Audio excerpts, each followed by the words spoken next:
출애굽 1세대와 출애굽 2세대와 출애굽 3세대가 있습니다. 계속해서 말씀을 드리죠. 출애굽 1세대는 지도자가 누구죠? 모세입니다. 모세. 그리고 출애굽 2세대가 있습니다. 출애굽 2세대의 지도자는 누구죠? 여호수아입니다.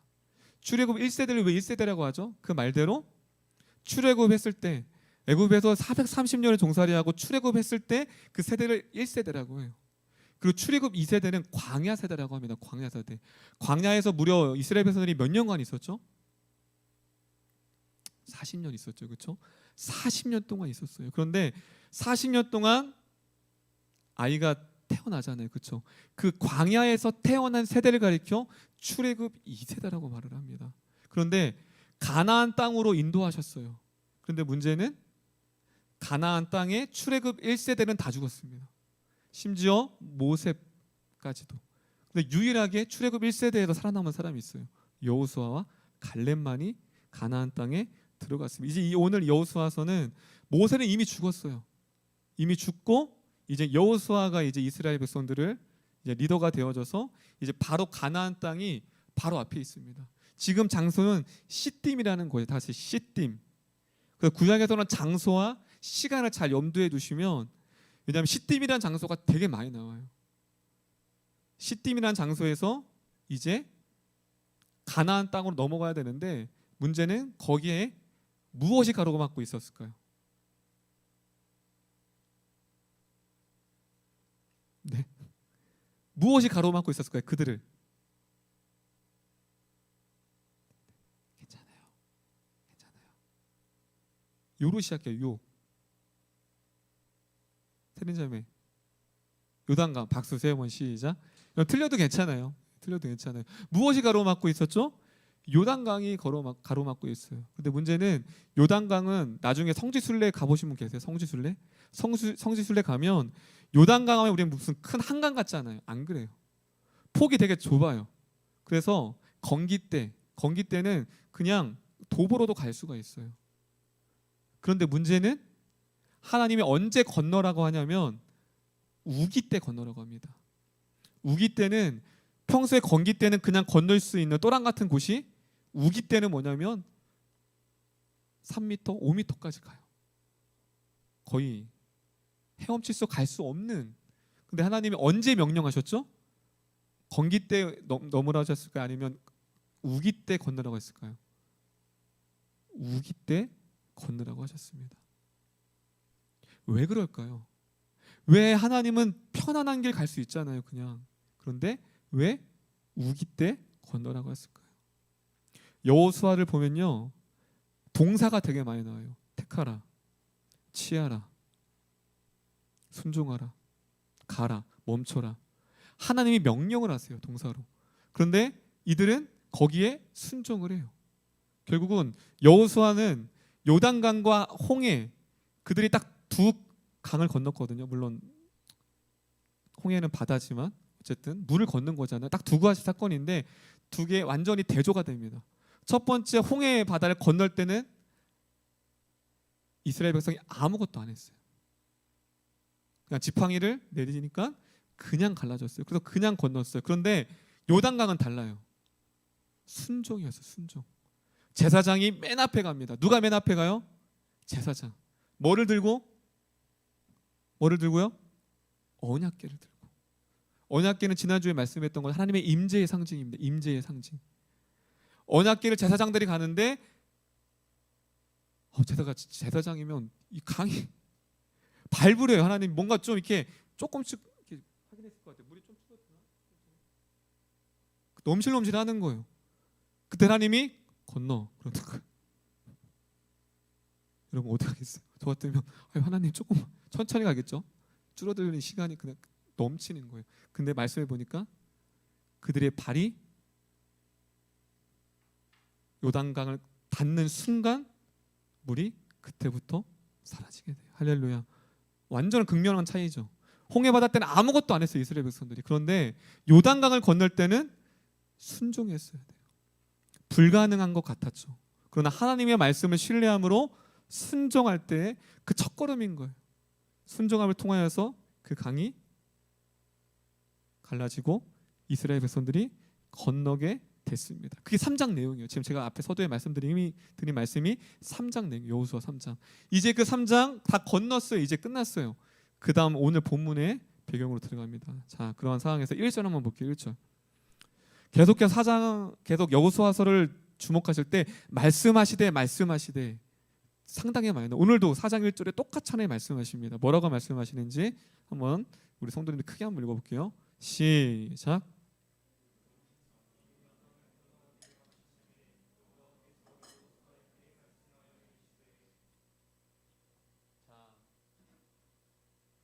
요단강을 모함에 건너가기를 이제 다 끝났어요. 이제 마침에 이제 여호와께서 여호수아에게 말씀합니다. 뭐라고 말하냐면 2절 보면 되게 중요한 부분입니다. 백성의 각 지파에게 한 사람씩 12사람을 택하라. 12사람 12지파죠. 그리고 구약에서는 10이라는 건 완전수예요. 완전수. 완벽한 거예요. 7과 12는 완전수를 뜻해요. 완벽한 수. 자, 12지파를 택하고 그럼 왜 12지파를 택했느냐? 3절 한번 볼게요. 3절. 자, 오늘 4장에서 가장 중요한 구절인데요. 3절 크게 한번 읽어보겠습니다. 3절입니다. 시작.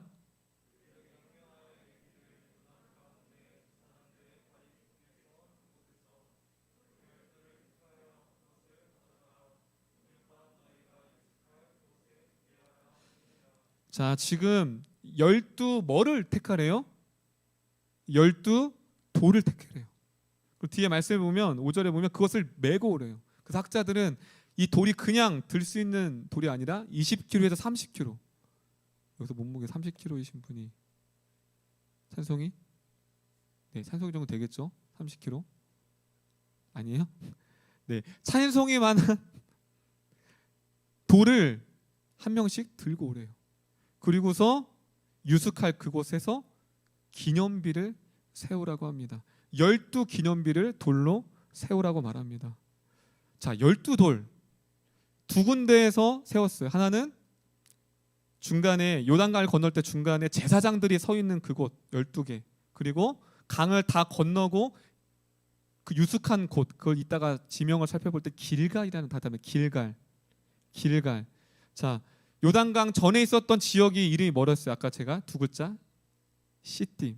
그리고 요단강 건넌 후에 도착한 곳이 두 글자로 길갈이라는 곳. 잘 염두해 두세요. 왜냐하면 길갈이 말씀에서 되게 많이 나옵니다. 길갈이 어떤 뜻인지를 알아야지만 구약에서 말씀을 이해할 수가 있는 거예요. 자, 두 군데에다 돌을 세우라고 했어요. 첫 번째는 어디요? 중간에 제사장이 서 있는 곳 12기념비. 그리고 유숙할 곳 건너서 길갈이라는 곳에서 두 군데서 이제 돌을 세웁니다. 그렇다면 질문은 왜 하나님은 요단강을 건넌 후에 첫 번째 미션이 명령이 12기념비를 세우라고 했을까요? 의도가 있겠죠. 하나님의 기념비를. 자, 6절 때문에 그래요. 6절 제가 읽겠습니다. 6절입니다. 이것이 12돌을 세우는 이것이 너희 중에 표징이 되리라. 후일에 너희의 자손들이 물어 이르되 이 돌들은 무슨 뜻이냐 하거든. 자, 우리 따라 했으면 좋겠습니다. 이것이 표징이 되리라. 자, 표징이라는 단어 동그라미 치시면 중요해요. 표징. 자, 표징이라는 단어는 표적, 표시, 증거입니다. 자, 표징이 무엇이래요? 표적, 표시, 증거예요. 자, 그렇다면 이게 무엇인가? 자, 똑같은 단어가 다른 곳에 어떻게 쓰여졌냐면 창세기 17장에 이 단어가 처음 등장합니다. 창세기 17장. 자, 창세기 17장을 보면 이 표징이 어떤 의미인지를 조금 뉘앙스를 알 수 있어요. 자, 창세기 17장 11절 한번 읽어볼게요. 11절입니다. 시작.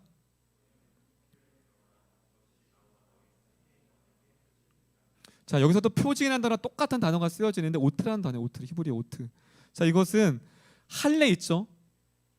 유대인들은 남자가 난 지 8일 만에 무엇을 하죠? 할례를 행합니다. 이게 뭐냐면 하나님과 언약을 맺은 거예요. 언약. 그래서 할례 받지 않은 사람들은 구원받지 않은 사람인 거예요.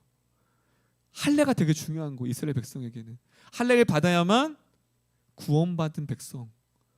그것이 표징이에요. 그래서 이들은 표징을 하나님의 구원받은 자녀, 하나님의 언약된 백성을 몸에 지니고 다녔어요. 몸에 지닌 거예요. 그걸 지울 수가 없는 거예요. 그 할례를.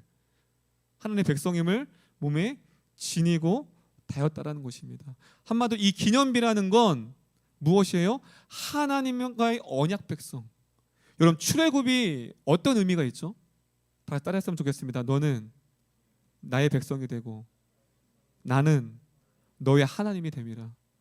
이게 언약인 거예요. 언약. 근데 이 언약은 깰 수가 없어요. 우리가 아무리 하나님의 자녀가 난 세상으로 돌아가겠습니다. 죄를 짓고 언약을 깨트려요. 깨지지 않아요. 왜냐하면 그 언약을 성취하시는 분이 누구죠? 하나님인 거예요. 결국 언약 백성임을 이 할례를 통해서 표징인데 지금 그 표징이라는 단어를 똑같이 끌고 와서 12기념비를 언약된 백성의 표시래요. 표시. 이것을 볼 때마다 우리가 정체성을 아는 거예요. 아, 내가 하나님과의 언약된 백성이구나. 자, 그런데 이 표징이 누구한테 필요할까요? 7절이에요. 7절. 자, 6절에 표징이라고 말하고 7절에 좀 더 여호수아가 이 12돌의 의미, 12돌을 세운 목적이 하나님이 무엇인지 7절이 이렇게 말하고 있습니다. 7절 크게 한번 읽어볼게요. 시작.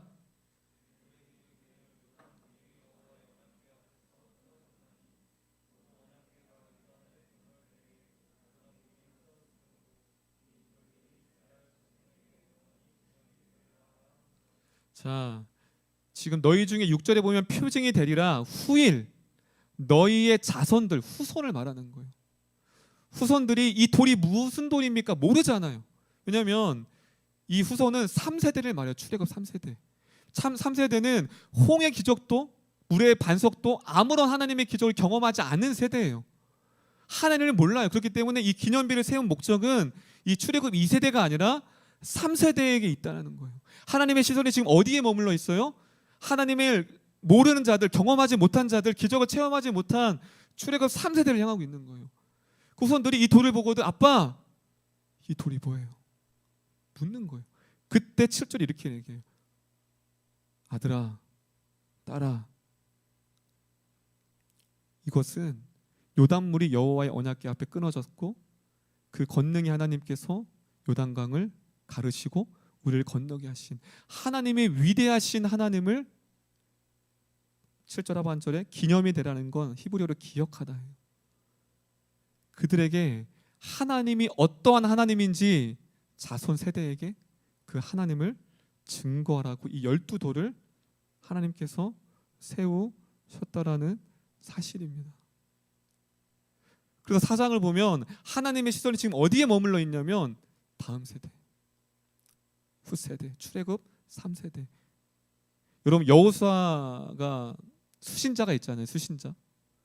이거를 여호수아서가 누굴 가리켜서 썼을까요? 가나안 백성. 가나안 땅에서 그들과 영적인 전쟁을 해야 할 그 세대에게 이 편지를 쓴 거예요. 그 세대에게 이 말씀 여호수아를 통해서 너희가 어떤 존재인지, 하나님이 과거에 어떻게 하나님이 역사하셨는지를 이 여호수아를 통해서 그들이 가나안 땅, 이방 땅에서 어떻게 살아가야 할지 정체성을 잃어버리지 않게 여호수아서를 기록했다라는 사실입니다. 그런데 이 12돌을 세운 장소가 되게 중요해요. 여호수아 4장 19절, 20절입니다. 그래서 수요일과 금요일은 강론식이어서 말씀을 좀 많이 찾아요. 그래서 같이 필기하셔도 좋고, 자 여호수아 4장 19절, 20절 그 12돌을 세운 곳 장소가 어디냐면 19절, 20절입니다. 우리 크게 한번 읽어보겠습니다. 시작.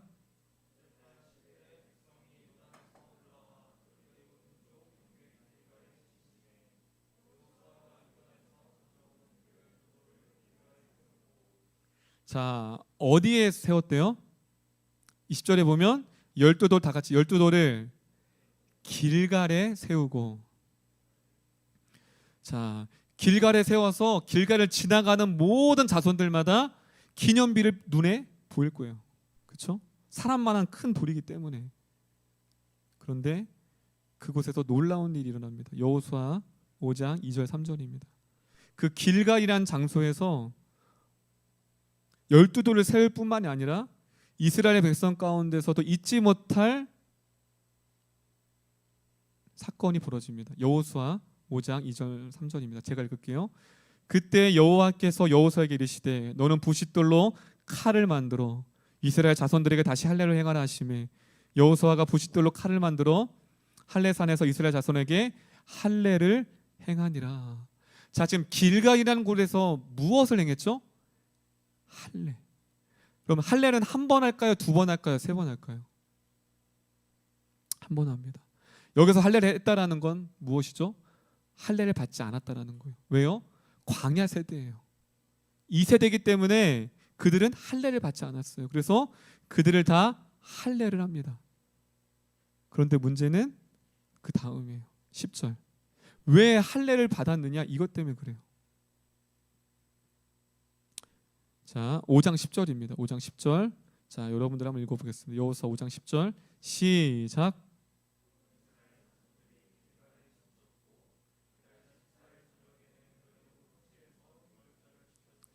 자, 여기서 유월절을 지켰대요. 우리에게는 유월절 하면 별로 감흥이 안 듣지만 그들은 유월절을 듣기만 한 세대예요. 이 세대는. 그렇죠. 우리 유월절 알죠? 마지막 10가지 재앙에서 장자를 죽이는 사건이에요. 1세대는 다 경험했어요. 모두가 곡소리가 나고 모두가 통곡 소리가 나는데 문설주에 어린 양의 피를 바른 그 가정은 넘어가요. 그래서 이스라엘 백성 중에 가장 큰 절기는 유월절이에요. 지금도 유월절마다 예루살렘에 가서 기념하는 거예요. 기억하라는 거죠.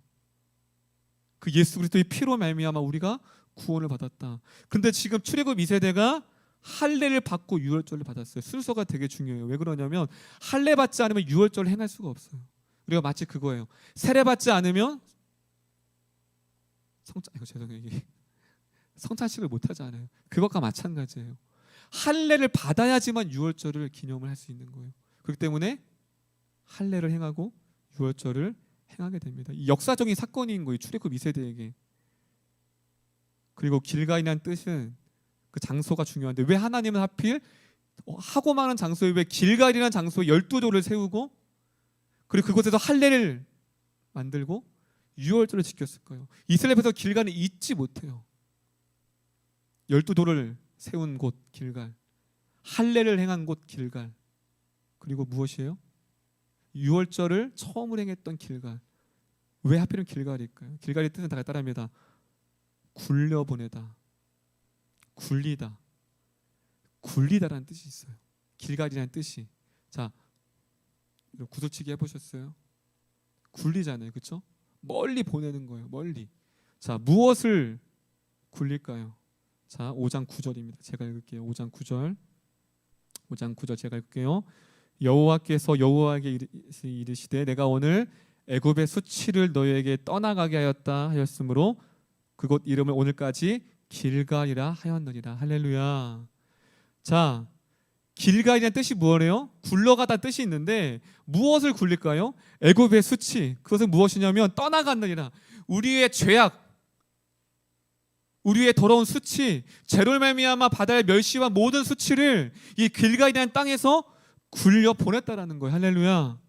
더 이상 이제 죄의 자녀가 아니라 심판의 자녀가 아니라 이 길갈이라는 곳에서 할례와 유월절 행함을 통하여서 수치를 굴려 보냈어요. 즉 길갈이라는 장소 이스라엘에서 이제 새롭게 시작하는 가나안 땅에 들어가기 전에 이제 자신의 정체성을 깨닫고 우리를 죄와 사망의 권세에서 건져내신 그 주님과 함께 다시 시작하게 됩니다. 엄청 기쁘죠. 그런데 문제는 그 다음입니다. 몇 절을 보시냐면요. 사사기 2장 13절, 12절, 13절입니다. 사사기. 그렇게 하나님의 시선은 다음 세대에게 있었어요. 사사기는 그 다음 세대인 출애굽 3세대의 이야기예요. 우리가 너무나도 잘 아는. 자, 하나님의 기대와 하나님의 바램과는 다르게 그들은 이렇게 행합니다. 사사기 2장 12절 13절 크게 한번 읽어볼게요. 시작.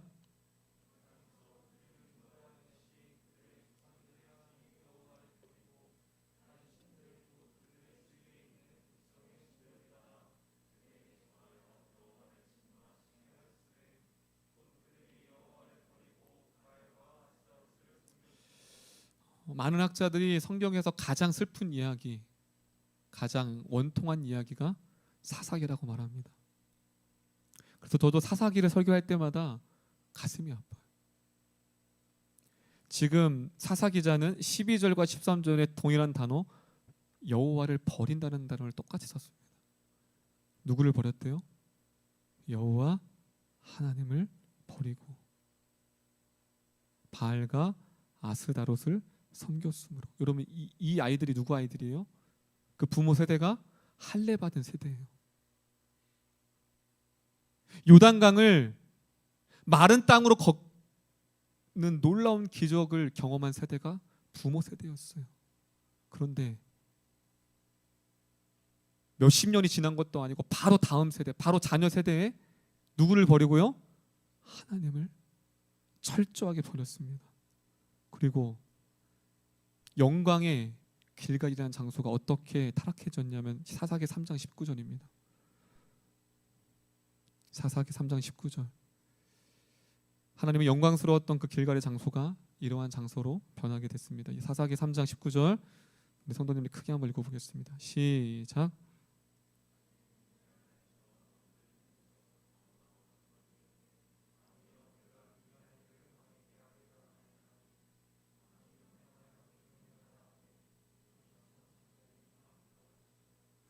자, 길갈 근처 돌 뜨는 곳은 무엇이냐면 우상을 만드는 곳이에요.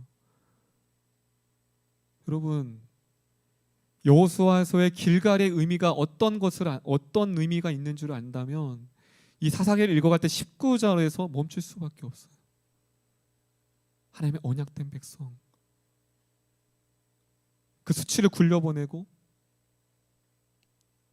그들의 죄를 용서했던 그 길갈이라는 장소가 우상을 만들어내는 공급하는 곳으로 전락됐습니다. 저는 이들의 의도적이었다고 봐요. 여러분, 우상을 만드는 곳이 한두 곳이었겠어요, 장소가? 그런데 그들은 3세대들은 의도적으로 길갈이라는 곳, 마치 지난 주일에 교회가 술집으로 바뀌고 나이트클럽으로 바뀌고 마치 그렇게 했던 것처럼 그들은 의도적으로 길갈이라는 곳에서 우상을 만들어내는 공장을 만들어 버립니다. 그리고 호세아 9장 15절에도 이런 말이 있습니다. 그래서 여러분들 구약을 읽을 때 길갈이라는 장소가 나올 때마다 잘 동그라미 치시면서 읽으면 좋을 것 같아요. 호세아도 똑같이 길갈이 나옵니다. 길갈이라는 장소가 어떻게 변절됐는지. 호세아 9장 15절입니다. 9장 15절 시작.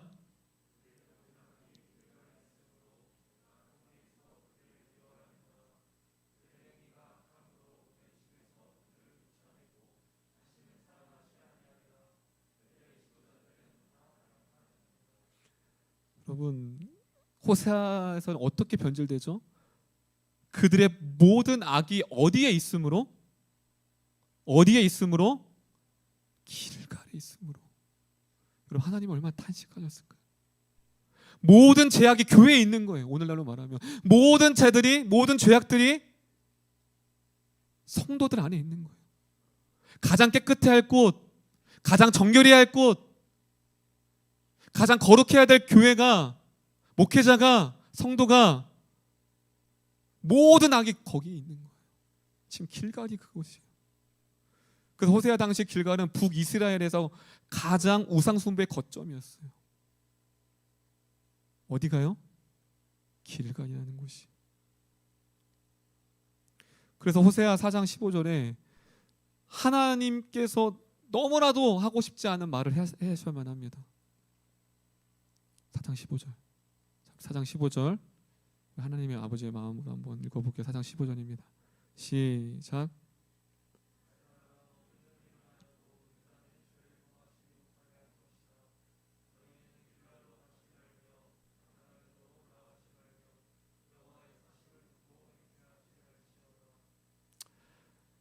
너희는 길갈로 뭐하며 가지도 말며. 여러분, 이스라엘 백성과 만났던 장소예요. 이스라엘 백성이 할례 받으면서 뜨겁게 하나님을 찬송했던 장소였어요. 하나님과 가장 친밀했던 곳이었어요. 그런데 하나님이 이스라엘 백성과 약속했던 그 장소를 뭐 하지 말래요? 제발 가지 마. 왜요? 그곳에 우상 단지가, 금송아지를 모셔놓고 예배하고 있다라는 거예요.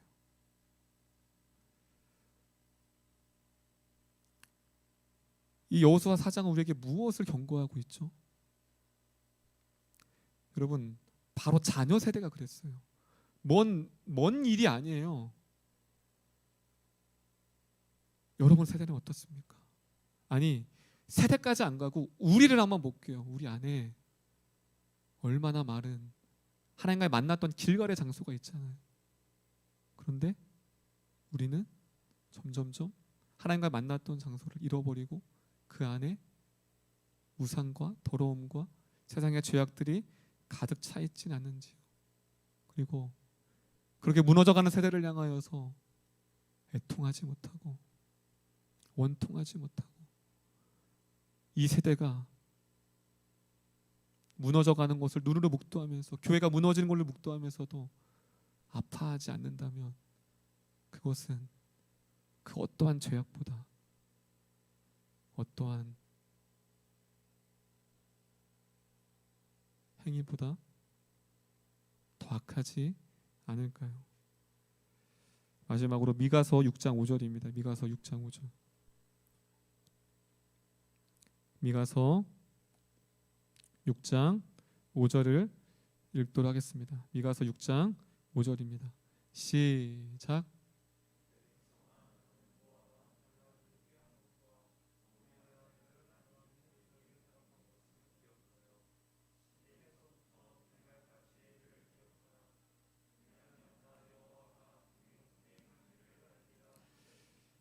자, 이제 시딤과 길갈은 알아요. 이제 저희 교인들은 시딤이 어디죠? 요단강을 건너기 전. 길갈은 어디죠? 요단강을 건넌. 시딤은 그래서 학자들이 구원받기 이전의 상태. 그리고 요단강을 건너을 통해서 세례를 받음을 통해서 길갈은 하나님의 구원받은 자를 예표한다고 말합니다. 지금 미가서가 무엇이 말해요? 시딤에서부터 길갈까지 이를 기억하래요. 그들이 하나님의 은혜를, 은총을 잊었다는 거예요. 지금 12도를 말씀하신 이유는 기억하라는 거예요. 얘들아, 제발 기억하라. 기념해라. 잊지 마라. 하나님의 놀라운 긍휼과 인자와 헤세드와 그 사랑을 제발 잊지 마라. 심지어 눈에 보이도록 12도를 세워놨어요. 그런데 그 12도를 허물고 그 위에 금송아지와 제단을 쌓는 거예요. 마치 누구와 같죠? 우리와 같아요. 우리. 이 말씀을 보면서 다른 세대, 다른 교회, 다른 목회자가 아니라 나예요. 나. 저와 여러분들인 거예요. 그리고 본문으로 돌아가겠습니다. 본문으로 4장 23절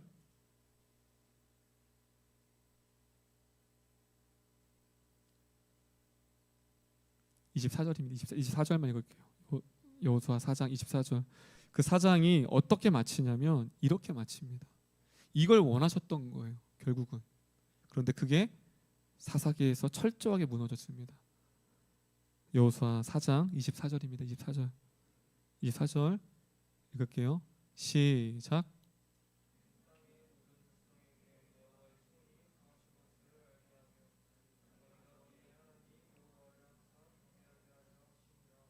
아멘. 자, 24절에 이는이라고 시작합니다. 이는 앞에 12돌을 세우고 그렇게 한 이유는 모든 백성에게 여호와의 손이 강하신 것을 알게 하며, 여기서 알게 하다는 단어는 가르치다라는 거예요. 가르쳐라. 가르치지 못한 거예요. 그 여호와를. 그리고 너희가 따릅니다. 너희의 하나님 여호와를 항상 경외하게 하려 하심이라. 할렐루야. 12돌을 세우심으로 기념하고 기억하라는 이유는 여호와를 경외하라는 거예요. 할렐루야. 여호와만을 섬기라는 거예요. 여호와만을 사랑하라는 거예요. 그런데 그 다음 세대는 철저하게 하나님을 짓밟았습니다. 이 여호수아 출애굽 2세대가 이렇게 될지 어떻게 알았어요? 그렇게 놀라운 은혜를 경험하고 놀라운 지도자가 있었던 여호수아. 그런데 그 세대가 다 사장이 1장부터 그렇게 시작하잖아요. 여호수아와 장로들이 다 이 세상을 떠난 후에 그들이 하나님을 알지 못하였고 행하였던 일도 알지 못하였더라. 여호수아조차도 상상하지 못했을 거예요. 내 자녀들이 하나님을 떠난다고? 상상하지 못했겠죠. 지금도 우리 위 세대들은 상상하지 못했을 거예요. 1960년대 70년대 그렇게 교회를 향하여서 눈물을 흘리고 생명을 바치면서 헌신했던 그 믿음의 선배들이 지금의 오늘날의 한국교회의 모습과 무기력한 성도들을 바라봤을 땐 상상하지 못했을 거예요. 저도 그래요. 제가 올해 17년째 사역을 하는데요, 사역을 할 때마다 느끼는 것은 무엇이냐면 너무 많이 무너진다라는 거예요. 너무 많이 잃어버린다라는 거예요. 그 영적인 야성, 그 주님을 향한 간절함, 하나님을 향한 애통함, 그것이 시대가 흐를수록 점점점 사라진다는 사실입니다. 할렐루야. 조금 여러분들에게 무거울 수 있어요. 그러나 우리가 이제 외면하면 안 돼요. 조금은 무겁고 조금은 한 번도 생각하지 못했던 부분이고 어떻게 고민하지 못했던 부분이 어떻게 기도하고 어떻게 방향을 잡아야 될지 모르겠지만 분명히 여호수아서는 4장은 말합니다. 우리에게 경고하는 거예요. 너희 세대도 이렇게 된다. 아니 그렇게 되고 있어요. 우리는 그렇게 방관한 채 우리의 자녀들은 이미 우리의 손을 떠났어요. 너무 멀리 갔어요. 너무 멀리 갔어요. 여러분, 이 금요 기도회 때마다 우리의 쓸 것, 우리의 어려움, 우리의 힘듦을 기도하겠지만 그보다 먼저 앞서 이 민족과 교회와 무너진 세대를 향하여 더 애통하는 마음으로 기도하는 우리 모든 성도님들이 되셨으면 좋겠습니다. 제가 말씀을 준비하면서 3장에 있는 말씀인데요, 3장만 볼게요. 3장 11절과 13절입니다. 11절과 13절. 자, 거기서 동일한 단어가 나오는데 우리 11절 13절 한번 읽어볼게요. 시작.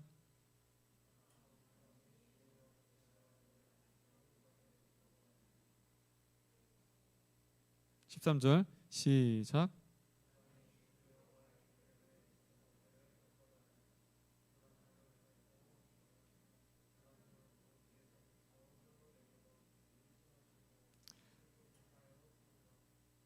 자, 말씀을 보면요, 온 땅의 주라는 단어가 나와요.